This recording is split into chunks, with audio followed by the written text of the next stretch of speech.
My name is Patricia Harper, and I was 27 years old when I learned that the phrase family emergency could mean something completely different depending on who was saying it and what they needed from you. I've always been the dependable one in my family, the quiet constant people leaned on without thinking twice. The person who showed up, followed through, and never made things harder than they already were. Growing up, I learned early that being observant was safer than being loud, that memorizing everyone's moods and triggers was a kind of survival skill, and that love in our family often came with invisible conditions attached. My parents raised me to believe that helping family wasn't a choice, it was an obligation, and that belief shaped so many of my decisions that I didn't even realize how deeply it ran until it was used against me. At 27, my life finally felt stable in a way I'd worked hard for. I was building something real with my startup, juggling long hours, deadlines, investor calls, and the quiet pride of watching something grow because of my effort. My boyfriend Daniel had been with me long enough to understand that my ambition wasn't a phase or a distraction. It was part of who I was. He supported me without trying to fix me, listened without minimizing, and occasionally questioned things gently when my sense of obligation ran ahead of common sense. That mattered more than I realized at the time. The call came on a Tuesday night, close to 11. I had just wrapped up a late Zoom meeting with my team, the kind where your brain is buzzing, but your body feels hollowed out. We'd landed a new contract, something we'd been chasing for months, and I was running on that strange mix of exhaustion and adrenaline when my phone lit up with my aunt's name, Melody. She never called that late. She barely called at all unless she needed something, and even then it was usually a text filled with dramatic ellipses or vague urgency. I hesitated before answering, a small, instinctive pause I would later wish I'd listened to. Patricia, she said the moment I picked up, her voice trembling thin, almost breathless. I didn't know who else to call. I stood up from my desk without thinking, pacing the apartment as my heart rate picked up. What's wrong? Are you okay? No, she whispered, followed by a shaky inhale. I'm not okay. They found something. I have to have surgery. Emergency surgery. They're saying it could be cancer. The word landed hard, knocking the air from my chest. For a second, everything else faded. The meeting, the contract, the fatigue. What kind of surgery? I asked, already bracing myself. I don't even remember, she said quickly. Everything's a blur. They just said it's urgent, and if I don't go private, I'll be on a waiting list for months. And by then... She let the sentence trail off, letting fear do the rest of the work. I asked if she needed me to come get her to drive her to the hospital, already calculating how quickly I could get there. No, she said softly. I need help with the deposit. They want $50,000. I hate asking you, Patricia. I wouldn't if I wasn't desperate. $50,000 isn't a casual number, no matter how well you're doing.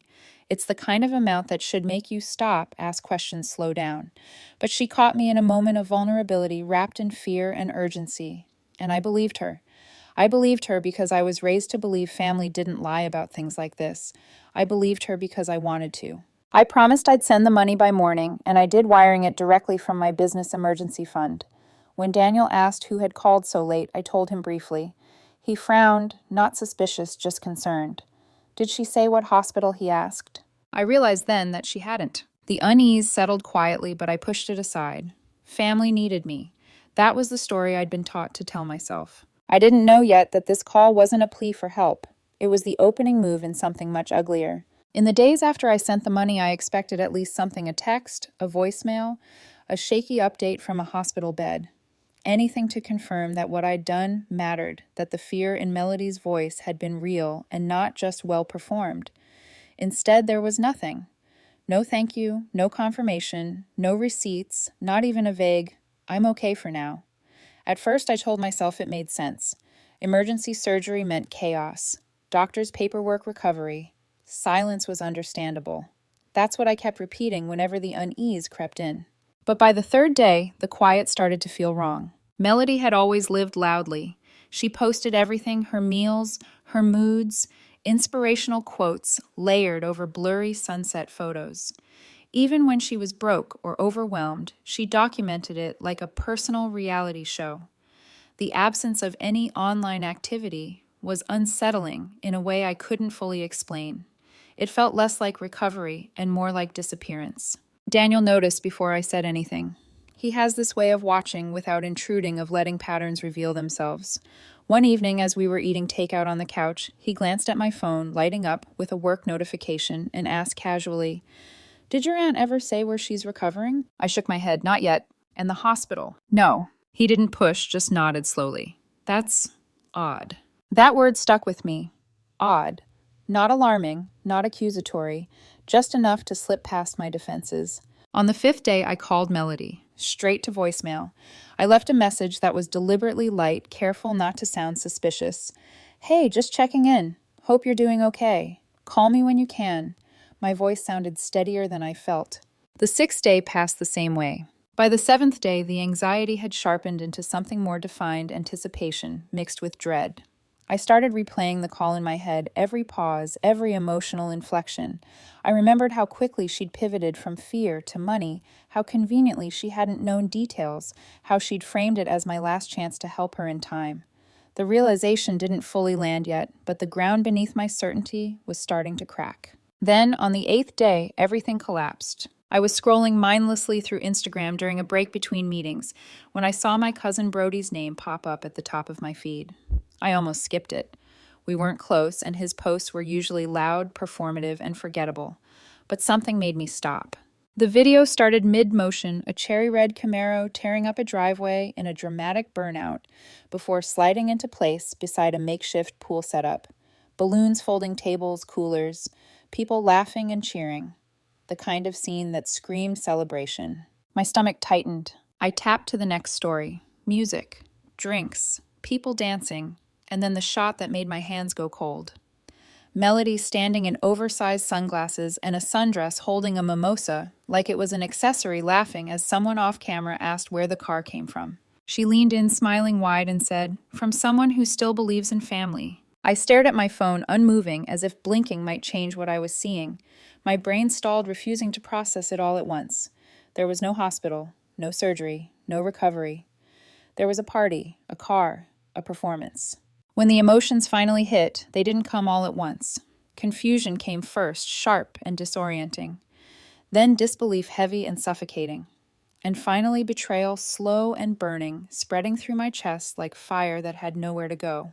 Daniel found me still sitting there, minutes later, phone in my hand, my expression frozen. He didn't ask what was wrong. He just looked at the screen, then back at me, his jaw tightening in a way I'd never seen before. "That's not a misunderstanding," he said quietly. No, it wasn't. And in that moment, something inside me shifted. I didn't know yet what I was going to do, but I knew one thing with absolute certainty: whatever this was, it wasn't over, not even close. I drove to Melody's house that evening without calling ahead, the way you do when you're afraid that if you pause long enough to think, you'll talk yourself out of confronting the truth. The sky was already darkening when I pulled onto her street, the kind of quiet suburban calm that suddenly feels hostile when you know something is wrong. And there it was, parked proudly in the driveway under the porch light like a trophy cherry red, polished, unmistakable. The Camaro gleamed as if it were daring me to deny what I already knew. My chest tightened, not with anger yet, but with the dull ache of something precious cracking open. There were a few people still lingering from the party, folding chairs, collecting cups, laughing like the celebration had just been another ordinary afternoon. I spotted Brody near the garage, shirtless, smug, dragging a speaker inside, as if nothing in the world had changed. I stepped out of my car and closed the door carefully, deliberately, as though moving too fast might make this feel real before I was ready. "Nice car," I said, keeping my voice neutral. He turned, looked me up and down, and smirked in a way that made my skin crawl. "Yeah, sick right," he said. "Mom handled it." The casual way he said it like this was nothing more than a grocery run made my jaw tighten. "Interesting," I replied, walking closer. "She told me she was in the hospital." He froze just long enough for the truth to register on his face before he covered it with a shrug. "Huh," he said, but I didn't wait for him to explain. I knocked on the front door before he could say anything else. Melody answered a few seconds later, and the sight of her hit harder than any accusation could have. Her hair was styled, her skin glowing, nails freshly done.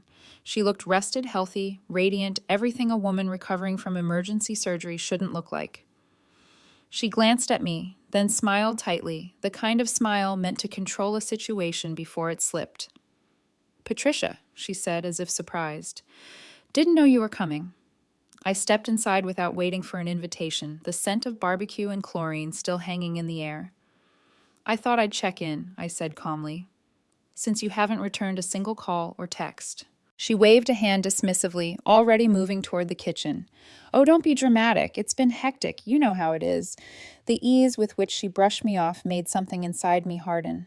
I followed her, watching as she poured herself another mimosa, not offering me one. So I said, keeping my tone even the surgery. She grimaced like I'd brought up an unpleasant memory. False alarm, she said lightly. Thank God. Doctors got it wrong. All of them. She took a sip, eyes never leaving the glass. Modern medicine, huh? And the 50,000 I asked. She finally looked at me, then amusement flickering across her face. It's being used, she said. Don't worry. When I gestured toward the window, toward the unmistakable shape of the Camaro, she tilted her head and smiled in a way that felt rehearsed. From someone who still believes in family, she repeated, laughing softly, like it was an inside joke we were both supposed to enjoy. I didn't laugh. I stood there studying her, seeing not the aunt I'd grown up tolerating, but a stranger wearing her face. For a moment I considered yelling, demanding answers, making her admit it outright. But something else took over instead, a calm I didn't recognize yet. I smiled, slow and deliberate. Enjoy it while it lasts, I said. I've already started the process to get every penny back. Her smile faltered just slightly. Excuse me. You heard me, I replied, turning toward the door. I didn't wait for her response. I didn't need it. As I walked away, I could feel her watching me, calculating, already rewriting the story in her head. But this time, I wasn't part of her script. What I didn't know yet was that this confrontation wasn't the explosion, it was the spark. The real damage had already been done, not just to my trust in her, but to the fragile illusion I'd held about my family as a whole. Because once you see someone clearly, you can't unsee them. And once the mask slips, it never fits the same way again. I thought confronting Melody would bring answers, maybe even remorse if I was lucky. What it brought instead was a kind of quiet backlash that felt worse than open hostility. Within days, the atmosphere around me shifted in subtle but unmistakable ways. Messages went unanswered. Group chats went silent whenever I joined. Conversations stopped when I entered a room. It wasn't dramatic, not at first. It was insidious, the kind of social frost that creeps in so slowly you almost convince yourself it's imagined.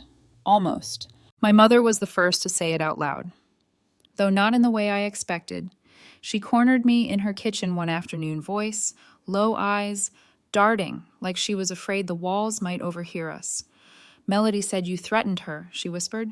She said you were talking about lawyers. I didn't raise my voice. I didn't even argue right away. I just looked at her and said I'd take legal action to get my money back. That's not a threat. That's a consequence. My mother sighed, rubbing her temples like I'd handed her a headache she didn't have the energy to deal with. She's your aunt, she said, the familiar refrain sliding back into place. She was scared. Mistakes happen. That word mistake sat between us like a lie everyone agreed not to name. I asked my mother if she would say the same thing if it weren't family. If a stranger had lied about cancer to take $50,000. She didn't answer. She just looked at me like I was the one being unreasonable, like I was disrupting the peace by refusing to swallow what was easier for everyone else. That was the moment I realized something fundamental. This wasn't about right or wrong. It was about comfort, and my discomfort was inconvenient. The next blow came at my cousin's engagement dinner, an event I almost skipped, but ultimately attended out of habit and obligation. The room buzzed with forced cheer, clinking glasses, rehearsed smiles. I felt like an outsider the moment I walked in. People glanced at me, then quickly away, whispers trailing behind me like smoke. My mother pulled me aside, her voice sharp with panic. "You made a scene," she hissed. "Melody told everyone you're trying to ruin her." I stared at her, stunned. "She lied about cancer," I said. "Why is that not the scene?" No one answered that question. They never did. When Melody presented Brody with a Rolex during the dinner, holding it up like a prize while everyone applauded, I understood the message loud and clear. This wasn't just carelessness, it was defiance. She wanted me to see it. She wanted me to know she felt protected, untouchable, insulated by blood and silence. Someone even joked about her luck, and she laughed, basking in it while my stomach twisted into something hard and hollow. I left early that night without saying goodbye. A few days later, the messages started coming in from relatives I barely knew, people who had no context but plenty of opinions.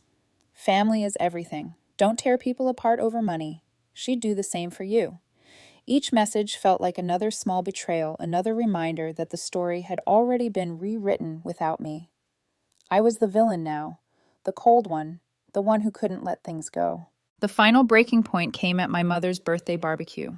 I almost didn't go, but guilt has a way of dragging you back into rooms that don't want you.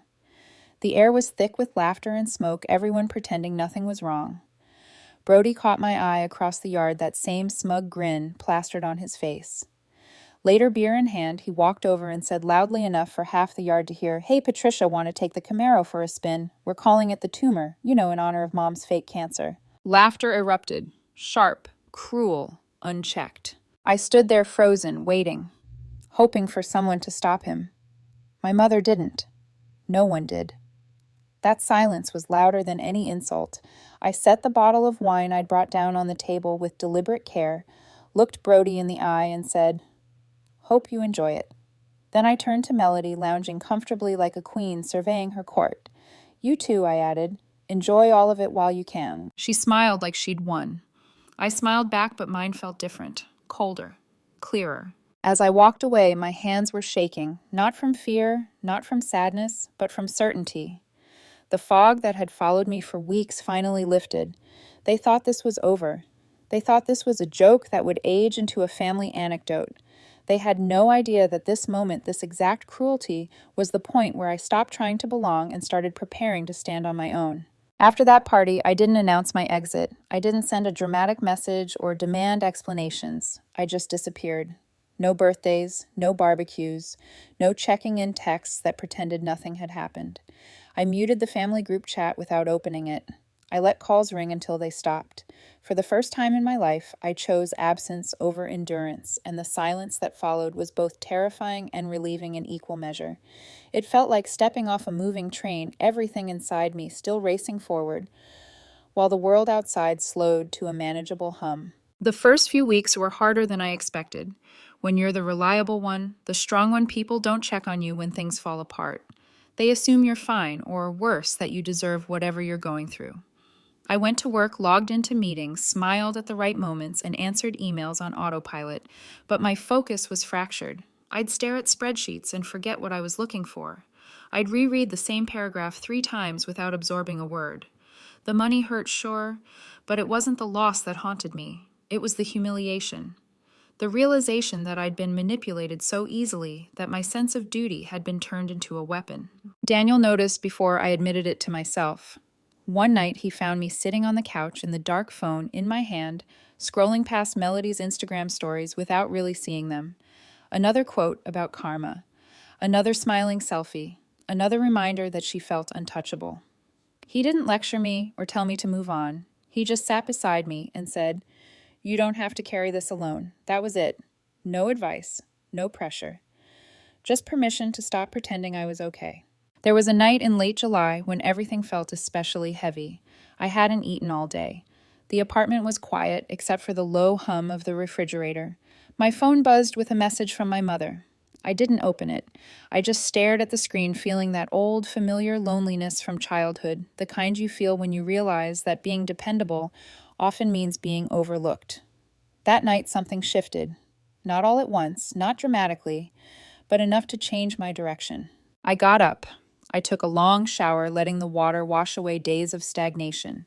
I threw out the untouched takeout bags cluttering the counter. I opened my laptop, not for work emails or investor updates, but to create a new folder. I named it Receipts.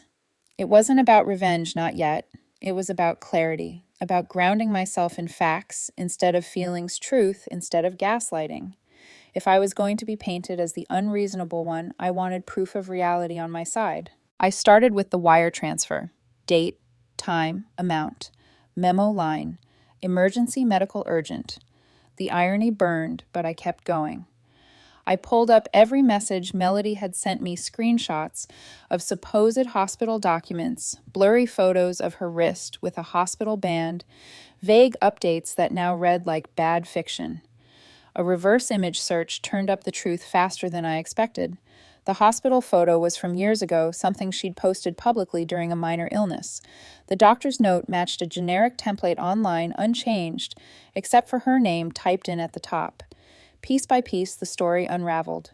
That's when I reached out to someone I hadn't spoken to in years, an old college friend who now worked as a freelance digital investigator. I didn't embellish. I didn't dramatize. I just laid out the facts and asked a simple question. Can you prove where the money went? His response came an hour later. If she used it on that car, we'll find it. While he worked, I turned my focus back to my own life. My business had suffered while I'd been emotionally spiraling, and reclaiming that part of myself felt like reclaiming my identity. I streamlined systems I'd been micromanaging, delegated tasks I'd stubbornly held onto, and poured my energy into growth instead of damage control. Slowly then, noticeably, things improved. New clients signed on, metrics climbed, confidence returned, not the fragile kind that depends on approval, but the quiet kind that comes from competence. 3 weeks later, the report arrived. I opened the file with steady hands, bracing myself anyway. The Camaro hadn't been paid outright. It was leased with a massive down payment made just days after my wire transfer cleared.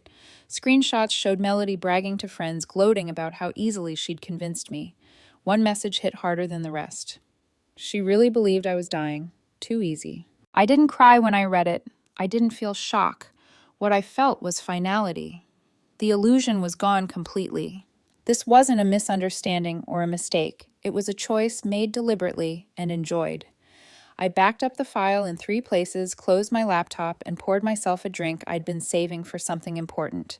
That night marked the end of my confusion and the beginning of my resolve. I wasn't hiding anymore. I was preparing. And the people who thought I'd quietly absorb this and move on had no idea how wrong they were.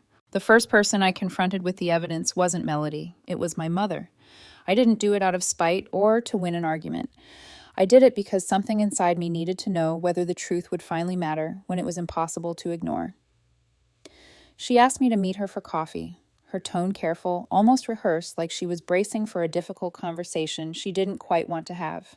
We chose a small cafe near her house, neutral territory, the kind of place where voices stayed low and uncomfortable truths could be whispered instead of shouted. She looked tired when she arrived. Not frail, not old, just worn down, like someone who had spent weeks holding 2 conflicting stories in her head and trying not to let them collide. She started with small talk, commenting on the weather, asking about work, but I didn't play along. I waited until the silence grew awkward, then reached into my bag and slid a printed screenshot across the table. It was one of Melody's messages, time-stamped, unmistakable. She really believed I was dying. Too easy. My mother picked it up, read it, frowned, then read it again. Her hands started to shake. She said this? She whispered. She said a lot more, I replied. My voice steady. I didn't soften it. I didn't raise it either. I just let the truth sit between us, undeniable and heavy. I showed her the forged documents, the timeline, the proof of the down payment on the Camaro. Each piece chipped away at the version of Melody she'd been defending, not aggressively, but thoroughly. I didn't want to believe it, my mother said finally, her voice breaking. I kept telling myself she was just overwhelmed or scared. She wasn't scared, I said gently. She was confident. That distinction mattered. Fear makes people reckless. Confidence makes them cruel. We sat in silence for a long moment. For the first time since this started, my mother didn't rush to excuse or redirect. She didn't tell me to let it go or remind me that Melody was family.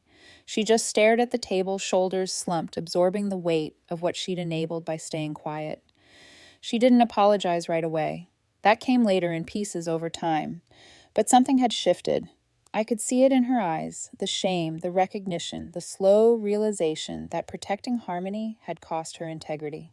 That afternoon, I met with my lawyer. Her name was Adeline, a woman in her late 40s with sharp eyes and a presence that made you sit up straighter without realizing why. She didn't waste time with sympathy. She reviewed the evidence in silence, flipping through documents with efficient precision. When she finally looked up, she said, "You could sue her." "I plan to," I replied. "Good," she said, nodding. "But this has to be clean. Screenshots and social posts help, but what wins cases is intent. Paper trails, admissions." I told her about the messages, the bragging, the timing. She tapped her pen thoughtfully. "People like your aunt don't stay quiet when they think they've won," she said. "If you can get her talking, get her comfortable, she'll incriminate herself. You won't need to trap her. She'll do it willingly." I left her office with something I hadn't felt in months' direction. This wasn't about revenge or humiliation. It was about accountability, about drawing a line that couldn't be blurred or guilted away. I purchased a small voice recorder that evening, discreet and reliable, and practiced using it until it felt like second nature. I rehearsed conversations in my head, not to provoke, but to let Melody reveal herself the way she always did when she felt superior. Before I could make my move, an invitation arrived in the mail. Thick cardstock, faux gold trim, a wax seal that screamed excess. Brody was turning 21, and Melody was throwing a roaring 20s-themed party at a private event hall. DJ, catered food, photographer, social media spectacle guaranteed. I stared at the invitation for a long time, then smiled. This wasn't coincidence. It was opportunity. A stage she'd built herself designed to celebrate image and status, the very thing she valued most. I knew then that this wouldn't end quietly, not because I wanted drama, but because truth has a way of demanding an audience. And Melody was about to give me the perfect one. I didn't rush into anything after receiving the invitation. That would have been too obvious, too emotional. Instead, I prepared the way someone prepares for a long-distance race, methodically, quietly, with patience, that looked like calm from the outside and felt like discipline on the inside. I bought the recorder Adeline recommended, small enough to disappear into the lining of my jacket, sensitive enough to catch a whisper across a table. I tested it everywhere at home, in the car, at cafes, learning exactly how close it needed to be, how background noise affected it, how long the battery lasted. I practiced conversations out loud when Daniel wasn't home, rehearsing how to sound curious instead of confrontational, impressed instead of injured. The goal wasn't to accuse, it was to let Melody talk. She always did when she thought she was safe. I reached out to Brody first. He was predictable easy. I sent a casual message about burying the hatchet, about not wanting family stuff to overshadow his big birthday. His response came back within minutes, short, dismissive, relieved. All good, Lowell. You coming to the party? I told him I'd think about it. Then I bought the ticket, not just to the party, but to the moment where everything would finally turn. A few days before the event, I showed up at Melody's house unannounced. She looked surprised, but not wary. If anything, she seemed pleased, as if my presence confirmed her belief that she'd won and that I'd eventually fall back into line. "Patricia," she said, stepping aside to let me in. "Didn't expect you." I smiled easily. "I've been doing a lot of thinking," I replied. "I thought we should clear the air before Brody's big night." She relaxed immediately, the tension draining from her shoulders as she ushered me inside. The recorder was already on. We sat in the same living room where she'd laughed over mimosas and brushed off my questions weeks earlier. She poured wine. I accepted. Then I leaned back and said almost casually, "You know, looking back, I'm kind of impressed." She blinked. Impressed. The timing. I continued. "The documents. The way you knew I'd say yes. You had me wrapped around your finger." She laughed, a real laugh, not defensive or forced.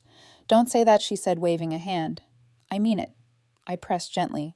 "You got the car. Brody looks like a rock star, and everyone still loves you. That takes skill." Her smile sharpened.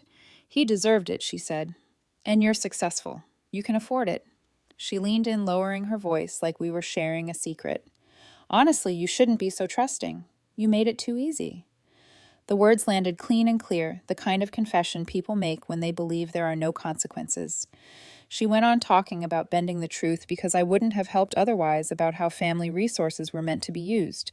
"Consider it your family tax," she said, laughing softly. I didn't interrupt. I didn't argue. I just let her talk until there was nothing left to say. When I left her house that evening, I felt lighter than I had in months. Not vindicated, not triumphant, just ready. The final piece was in place. The night of the party arrived dressed in feathers and fake pearls. The event hall looked like a themed movie set, jazz music pouring from modern speakers, bartenders serving neon cocktails with names borrowed from another era.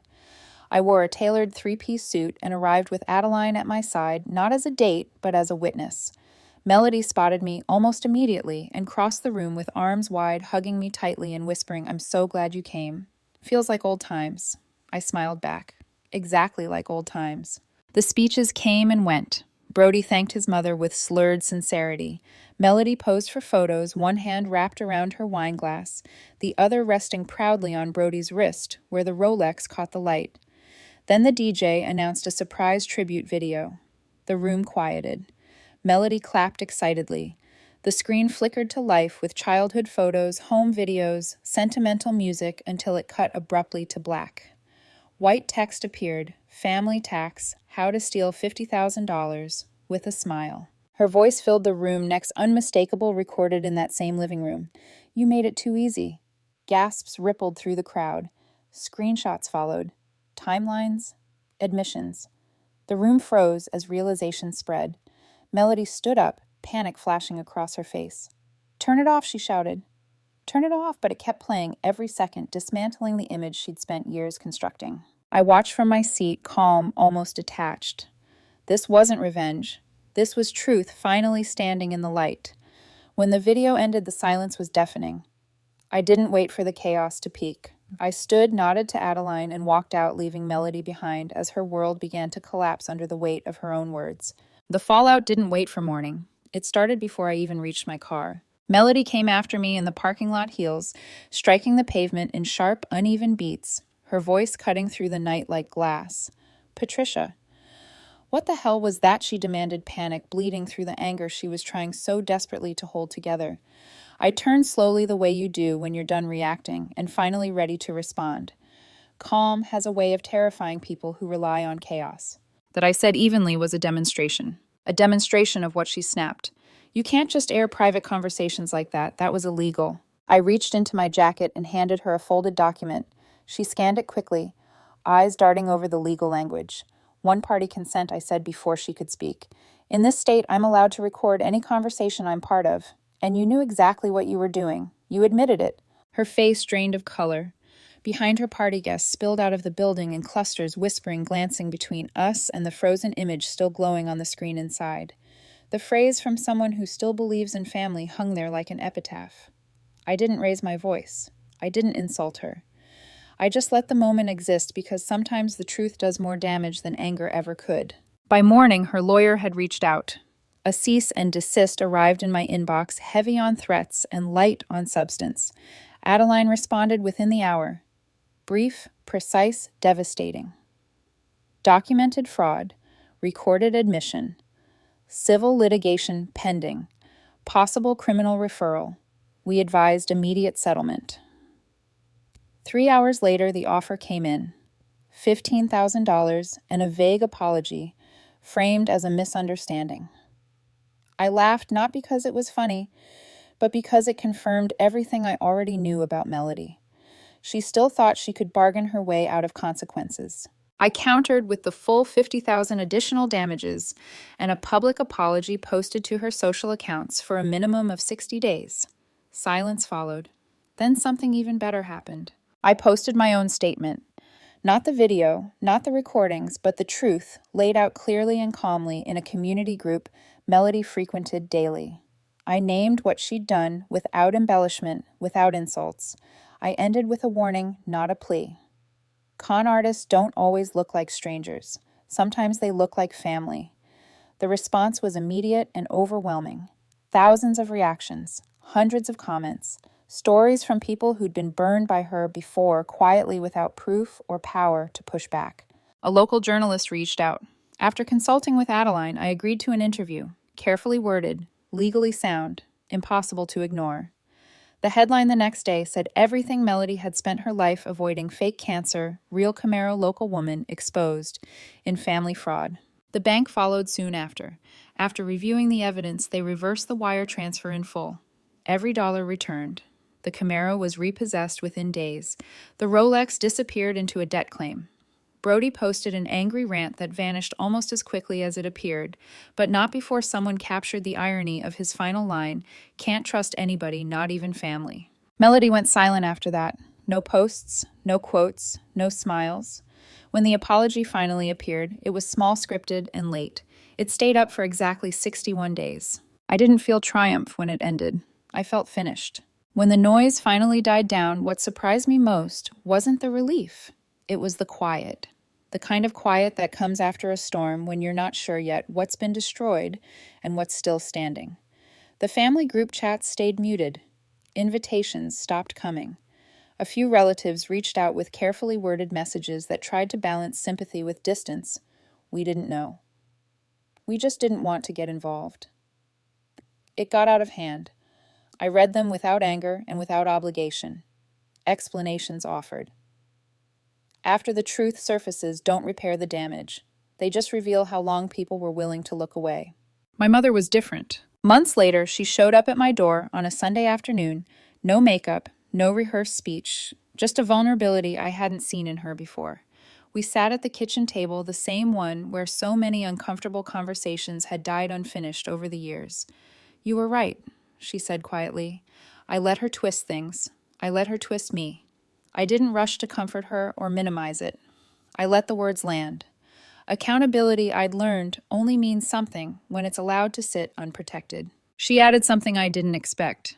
"You didn't just stand up for yourself," she said. "You reminded me how to stand up for myself, too."